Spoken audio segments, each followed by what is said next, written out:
Right, greetings everybody. Hello, this is the Philosophy Club again in the middle of France, and it's the 6th of November 2023. So we've just celebrated Samhain, 1st of November, which is the Druid New Year, and then the 5th of November, which is the fireworks night in a lot of, the English-speaking world, certainly. I always think there's a continuity at this time of year as the days get shorter, the lights gets darker, and it's a time to go within and really reflect deeply on what one is doing in this world and why. Unfortunately, this year it's coincided with an awful, terrible war going on. Not just the ever-present one that's going on in Ukraine due to the Russian invasion, which is still unsolved, and Putin now says he's going to restand as election for president. He doesn't have the decency to just retire to a desert island and be a monk. He's going to go on with his mad killing sprees. And now we have, ever since October the 7th, we have this attack by Hamas, which has caused incalculable grief. It killed 1,400 Israelis.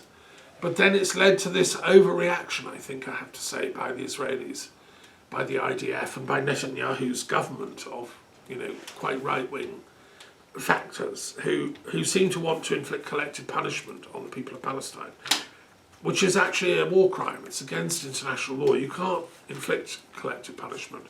That was tried around here in France when the Nazis were running the show. And so if a resistance fighter blew up a Nazi truck and the Nazis found that he came from a certain village, the Nazis would go and kill everyone in that village, not just the guy that did the blowing up of the truck. It was collective punishment inflicted on the entire village. And this was done throughout Nazi-occupied Europe. It was done in Italy, even though the Italians were supposed to be allies of the Germans. Later, they inflicted the same sort of collective punishment. Now, this was partly because of the Nazi experience. It's a recognised feature of international law. This is a war crime. Because obviously you can't punish someone who didn't do the deed. The whole point about law is you punish the guy that did the deed. Whereas the people that are being blown up and bombed in Gaza by the Israeli bombardment, most of them have nothing to do with the atrocities of October the 7th. A very, very tiny minority might. And so it's collective punishment. Also, 88 UN staff have been blown up. Now, these people not only had nothing to do with the attacks on October the 7th, but they're there trying to help as humanitarian aid workers, helping to ferry the wounded and to run the school system in Gaza, where thousands of people have taken refuge. Again, innocents. And even they are being bombed and blown up. And as a teacher, I think we're really close to barbarism when we start blowing up schools, where people, innocents, are sheltering. Then we have hospitals that have come under attack. Again, that's a war crime. At the moment, praise be to God, they haven't blown up the Al-Shifa hospital where thousands of people are sheltering, but they're blowing up everything around it as if to say, we know you're there, we're coming for you. Well, who's there is just thousands of Palestinians taking refuge. Israel says, but there's tunnels in the basements of the Al-Shifa hospital, which is part of the network of tunnels where Hamas are hiding. The trouble is there's no proof of that, and also the Palestinian authorities absolutely categorically deny this is the case. They say these are lies. Well, I can't tell. I can only suspend judgment and from a distance. But what I do know, and I've heard lawyers talk about this, is even if there are tunnels underneath, bombing an entire hospital and killing thousands of people is still a war crime. You can't. You have to somehow get at the tunnels, and if you're going to attack Hamas, you need to go for them. It doesn't give you the right to bomb all the innocents that are living on the top of the ground surface in Gaza. And just recently we had one Israeli MP saying, well, to hell with it, let's just nuclear explode a bomb over Gaza and kill everyone. Well, fortunately, Netanyahu has sacked that guy from his cabinet meetings. He hasn't actually sacked him from his office in government, which is what he should do, because that obviously is a war crime.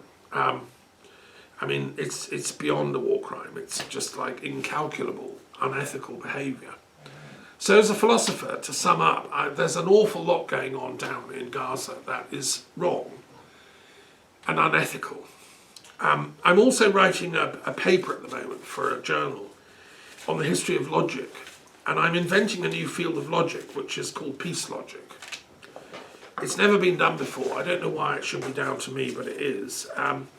As a historian of philosophy, I'm also an expert in all the different branches of logic: Buddhist, Hindu logic, Greek, Arabic, Islamic, and Jewish and Christian logic. And people like Abelard, who was a logician, basing his thoughts on Aristotle's ideas. I've always been in love with this tradition of logic. I mean, to me, that's one of the beauties of philosophy, is to teach what is logical. I think that we need to develop this field I call peace logic to work out what is logical in tragic situations of war. Is it logical to bomb a hospital and kill 4,000 people to get at 10 Hamas fighters underneath? And according to whose understanding of logic, like who controls what is the form of peace logic we're going to be following? Is it logical according to ancient Jewish or Islamic or Christian teachings? I'm looking at all that. Also, there are many interesting issues in this essay I'm writing on peace logic, which I hope to, will be published and widely circulated. I'll keep you posted on that. I also attended a very important conference on Saturday, not in person, sadly, in Glasgow, called the Festival for Survival, organised by Scottish CND and a bunch of other groups, especially a thing called Commonweal. Very impressive. I joined it on Zoom.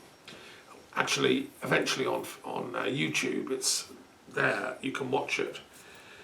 There are about 10 or 20 speakers from the Scottish peace movement and the environmental movement, and it was a coming together of the Greens of Scotland and the peace activists of Scotland, talking about the variety of threats we're facing as a planet.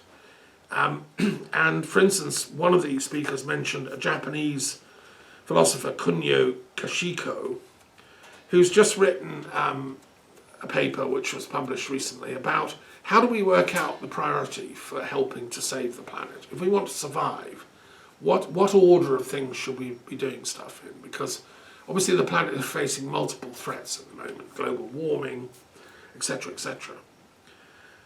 He said, the first and most important duty of activists and intellectuals is to prevent an outbreak of nuclear war, because there are, I believe the figure is 12,000 nuclear weapons around the planet in the hands of France, Britain, Israel, America, Russia, and so on.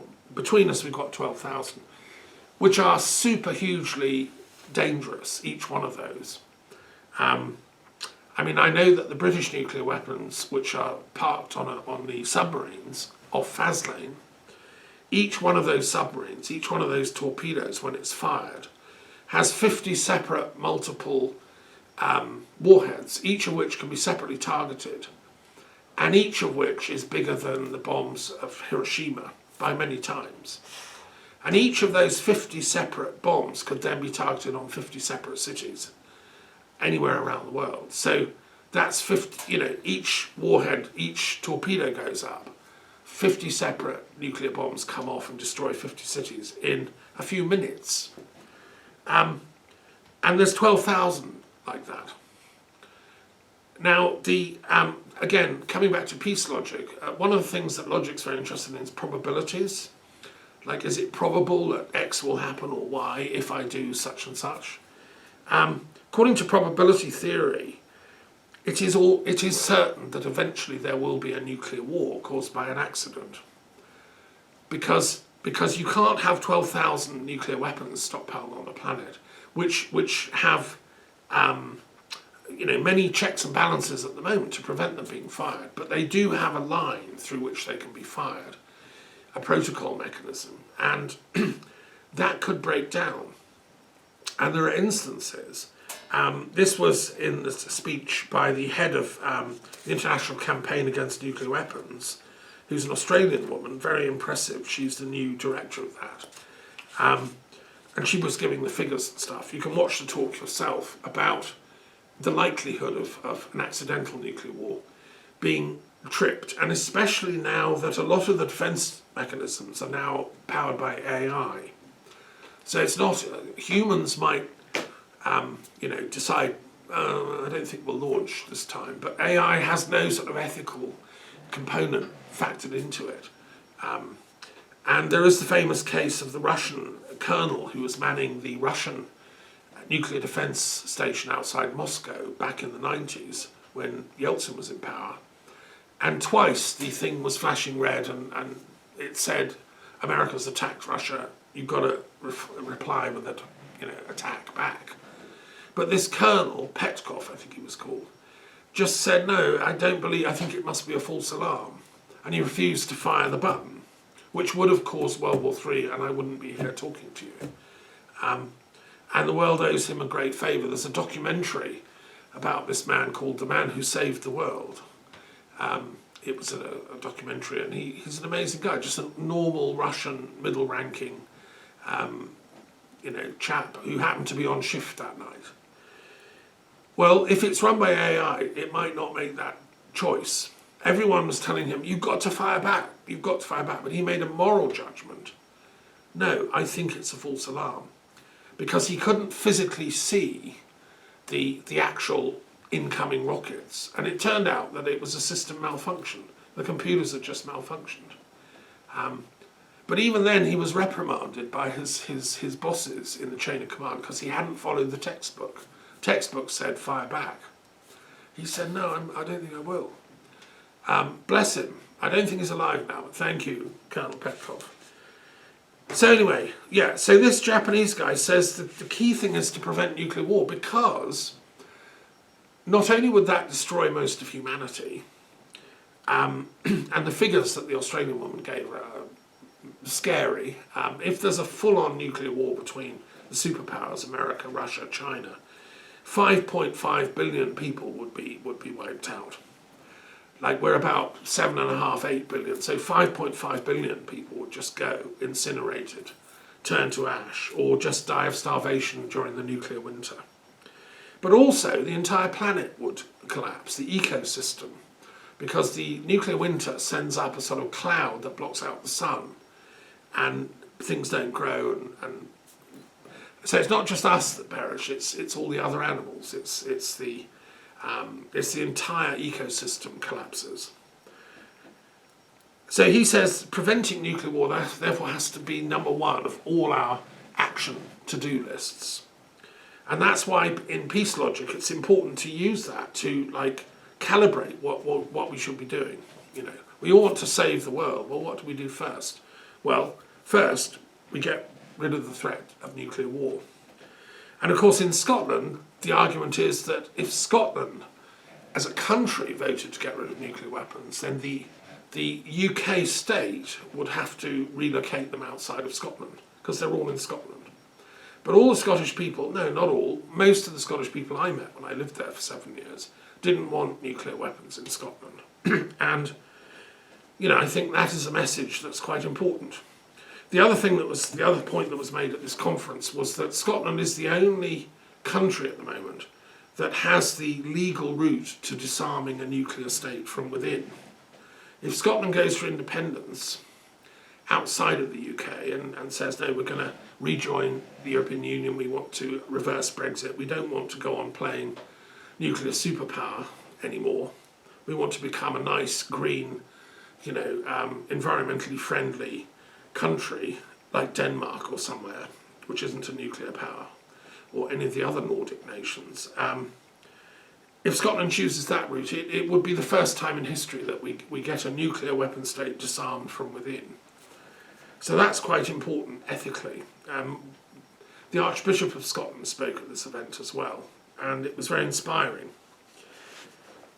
The next order of priority is to decrease deforestation rates around the world, because trees are the lungs, the oxygen generating, the security system for the planet's lymphatic system, so to speak.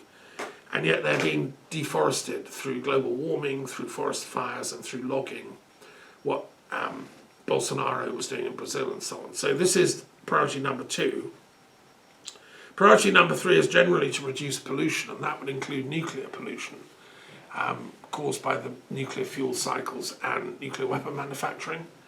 As in Japan, they know from Fukushima and so on, which is pumping radioactive waste into the Pacific, which is getting into the food chain, which is ending up on the Californian coasts and so on. and then reverse global warming. Now, those are his top 4 things. Obviously, they're interconnected, so decreasing deforestation rates is connected with reversing global warming. One of the things peace logic can help is for us to work out these priorities. And therefore, if you're in government, let's say you're a Minister of Environment, and I met the French former Minister of Environment recently in Paris, a very impressive young woman who was a friend of Macron, and, if you're going to say to her, these are the priorities that you should be working on in your Ministry of Environment, then you need logic to back it up. Okay, so that I would recommend watching. And this just took place 2 days ago, this event. It's called the Festival for Survival in Scotland, and many of my dear old Scottish friends were there. I would recommend the other thing that they did was present Professor Ian Black at the University of Strathclyde, who's been working on all this for a long time, sort of a colleague of mine, has been working with a project called Common Wheel, which is trying to work out a new plan for how Scotland could generate enough energy, generate enough food, generate enough wealth to sustain itself in a post-carbon future.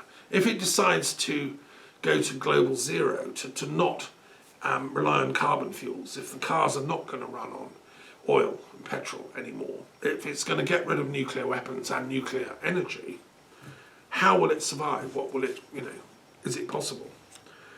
And this was brilliantly presented. Yes, it is. And they've come up with a plan called the Common Home Plan, which a bunch of academics and activists have written together.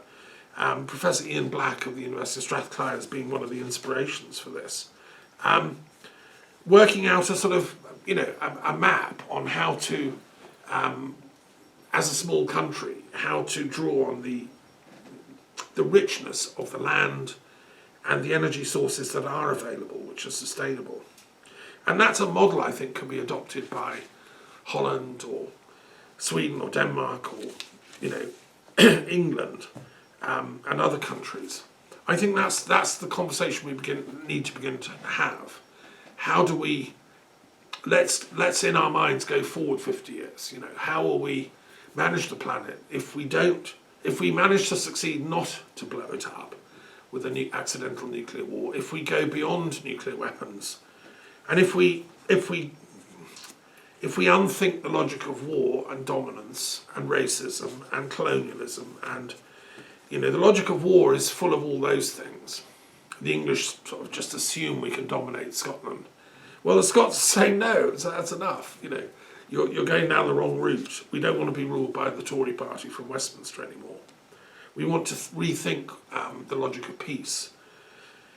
It was very impressive. And then there was a great talk by a guy called David Heyman, who runs a thing called Spirit Aid, which is very similar to my Education Aid project. I loved what David Heyman was saying. So these Scottish speakers were brilliant. They were presenting a kind of peace logic, how it will work out in practice. Okay, so I also just want to say, I also heard on Al Jazeera recently, before we start playing the game of the gods, a talk by the president of Iran, Iran is demonized by everyone, and I was able to talk to my friend in Canada, Sachin Raja, about this, because propaganda says Iran is a fanatical religious country full of hatred and all this stuff. Actually, Iran is an interfaith haven of peace in the Middle East. It has a long and ancient history of tolerance and conviviality with the Jewish community. There are synagogues in Tehran. Judaism has been openly practiced in Tehran for centuries, millennia. And the Jewish Iranian community is an important contributor to Iranian life. And similarly, there's an important Christian community in Tehran with ancient roots that go back to St. Thomas and the very first Christians who went east instead of west continuously. Shiism, which is the main majority religion, teaches actually tolerance of all other spiritual paths. And that's why they set up a university of religious and denominations. So in Iran, in Qom, the holy city of Qom, which is like their Oxford or something, where people go and train at high level, they have the whole university dedicated to the comparative study of religions. And they invited me to become a research fellow there, so I'm greatly honoured to do that. And, that's the only place I see in the Middle East which does this kind of work. So contrary to all the propaganda against Iran, actually they're the guys doing the good work, it seems to me. And we should stop all that propaganda. And they should be part of building a proper Middle East peace that will give safety and security to both Israel and Palestine long term. And this is where peace logic comes in. And I was very impressed by the president of Iran saying in the interview with Al Jazeera, which was on last night, the Al Jazeera journalist must have gone to Tehran to interview him because it was live. He was talking about why Israel is targeting journalists. They're not only killing and bombing schools, they're also bombing innocent women and children and men in their thousands, and over 10,000 have now been killed. More children have died in this conflict than in the last 30 years anywhere else on the planet, aggregate. But they're also targeting journalists, apparently deliberately, especially when they work for Al Jazeera, because that's got journalists on the ground that are reporting the facts. And they also are targeting medical facilities. So a convoy of ambulances, which was going to the border with Egypt to take people to hospital abroad, because they couldn't be treated inside Gaza, because the hospitals have not got enough supplies or medicine or skilled doctors. And that convoy of ambulances, which was all marked with Red Cross, Red Crescent, was full of medical personnel. That was bombed from the air by Israel as they were about to set off. And dozens of people were killed. Wounded people were then murdered. And the people running the ambulances, medical professionals, were all killed. Now that's another war crime. That's just... And this Iranian president said, this is not logical, what Israel is doing. He invoked my concept of peace logic. He said, look, killing these innocents and non-combatants is not logical. What can Israel hope to achieve by this, apart from to just get everybody's backs up in the world community? Because most people are fairly rational when it comes to it. We've all been saying we want Palestinians and Israelis to live in peace. We want a two-state solution. That's the term for it. But meanwhile, Israel, whilst everybody's been pursuing the rhetoric of the two-state solution, has been trying to make it impossible on the ground by Bantuizing the actual West Bank, putting in loads of settlers, gobbling up land, all against international law, and now by bombing to smithereens a key part of that Palestinian state, i.e. Gaza. So this Iranian president was just saying, look, this isn't logical. And I agree with him. And this is why I think a peace logic is needed. Now, if you're coming from a place of utter ruthless war logic, and you think anyone talking about peace logic is a sissy and should be shot, if you're a kind of Bolshevik extremist, as Stalin was surrounded by, then you don't care if it doesn't conform to peace logic. If Netanyahu has been so corrupted by the people around him and by his own, I don't know what, his governing demons, I don't understand the man's psychology, I've read biographies of him, but if the demonic voice in him is so full of pain, and his father was an expert on the Spanish Inquisition and how Jews are persecuted, and that's a tragic history. And if Netanyahu's grown up into this sort of world where, well, everybody's against the Jews, so let's attack them first. Let's go out and kill as many as we can before they get us, kind of world. Very polarised, black and white.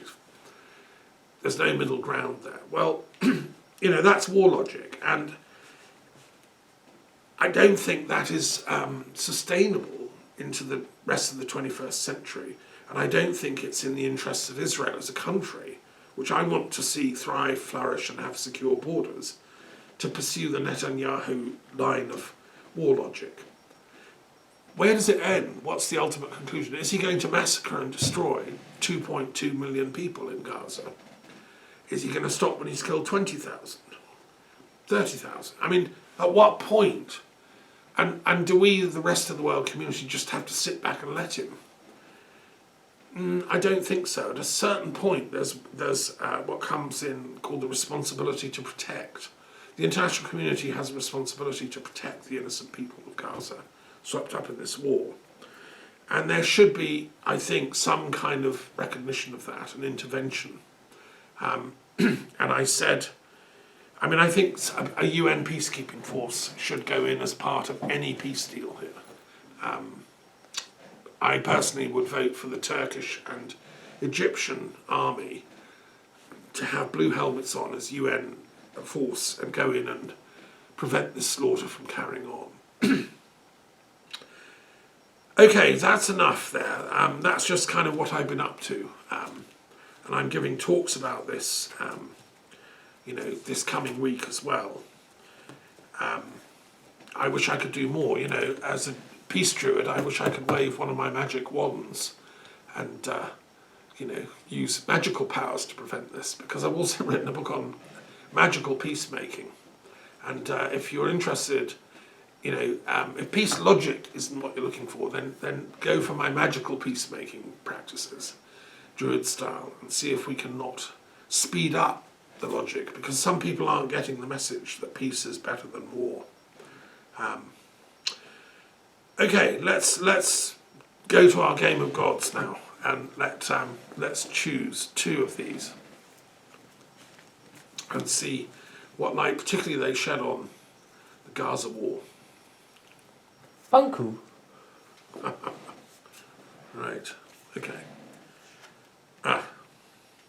Oh, we had certain already some time ago. Sure, so we won't have him, we'll choose another one.